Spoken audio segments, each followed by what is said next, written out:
मुझे पता है। 3 सवारी का चालन। वैजाग में किशोर, नितिन और बद्री करके 3 दोस्त रहते हैं। वो तीनों एक ही कॉलेज में पढ़ाई करते थे। वो तीनों बहुत ही नकित्तर थे। कॉलेज में सबकी मजा लेकर सबको रुलाते रहते थे।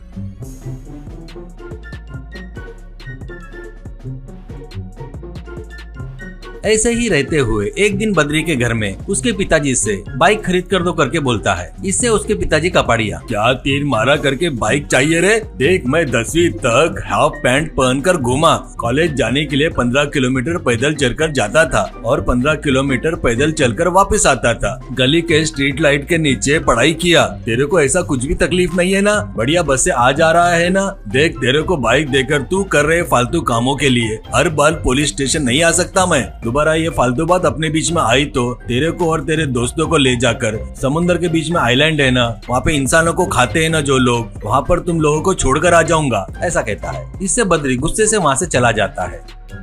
ये बात अगले दिन अपने दोस्तों को बताता है। वो बातें सुनकर नितिन, मेरे पिताजी भी सेम ऐसा ही बोले, जमकर गाली दिए, इसलिए अपन अपनी पॉकेट मनी से एक पुरानी बाइक खरीदेंगे, ऐसा कहता है। इसके लिए तीनों लोग हाँ में हाँ मिलाते हैं। ऐसे कुछ दिनों के बाद वो लोग एक मैकेनिक को पैसे देकर सेकंड हैंड बाइक खरीदते हैं। उतना ही नहीं, तीनों मिलकर उस बाइक पर जाते हुए अपनी मर्जी से रोड पर घूमना शुरू करते हैं। ऐसे घूमना उनके लिए मामूली बात रहने से रोज ऐसे कॉलेज को गोल करके बंक मारकर वैसे ही घूमते रहते थे।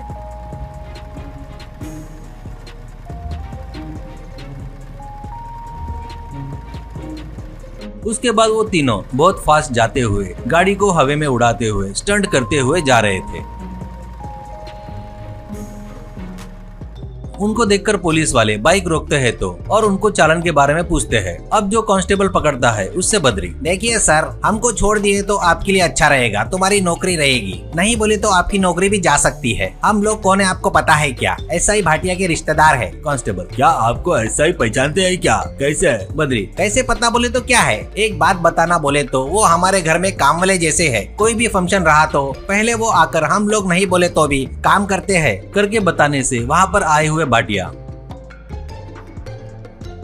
बेटा तुम लोग जिसकी बात कर रहे हो ना वो भाटिया मैं ही हूँ। मैंने कभी तुमको देखा नहीं और तुम्हारे घर पर काम करने आया करके भी मुझे याद नहीं है, कहता है तो नितिन, वो अंकल 10 साल पहले मेरे भैया गिरीश के शादी में आप खुद खड़े रहकर पूरा काम देख लिए, आप हमको जग से पानी भी दिए ना, मुझे अच्छे से याद है, मैं तब बच्चा था, ऐसा कहता है भाटिया। अबे कभी तो भी किसी पड़ोस की मदद मांगा करके सहायता किए तो 10 साल बाद भी काम वाला बनाता क्या? वेरी गुड रे, तेरे माँ बाप को बुलवाना ही पड़ेगा, करके वहाँ पर उनके माँ बाप को बुलवाता है और उनके बाइक के बारे में और वो लोग कर रहे हैं स्टंट के बारे में पूरा बताता है।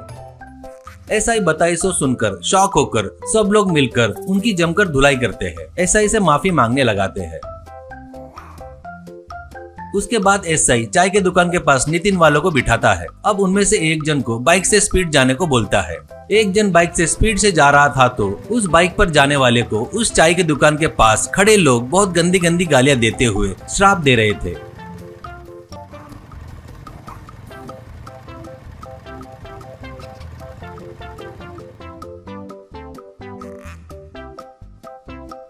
वो देखकर नितिन, ओ मेरी माँ, नहीं रे बाबा, सर नहीं, मैं और ये गालियां नहीं सुन सकता सर। एक एक जन मिलकर ऐसे वैसे गाली नहीं दे रहे सर, गालियां बहुत भयंकर हो गई सर, इस बार माफ कर दो सर, ये श्राप बर्दाश्त नहीं कर पा रहे हैं सर, सर हमको छोड़ दो सर, प्लीज छोड़ दो सर, ऐसा कहता है भाटिया। तुम लोग मुझे काम वाला बोले तो भी मैं नाराज नहीं हुआ रे, पर सुबह उठते ही तुम्हारे माँ बाप तुम लोग अच्छे से रहना करके मंदिरों के, पेड़ों के, चर्च के, मस्जिद के सभी जगह जाकर चक्कर काटते हैं ना, पर तुम लोग क्या हो रे, बाहर आकर लोगों के श्राप लगवा रहे हो। ऐसे रहे तो तुम्हारे साथ अच्छा कैसे होगा रे। कहने से वो लोग गलती हो गई माफ कर दो करके माफी मांगकर चले गए।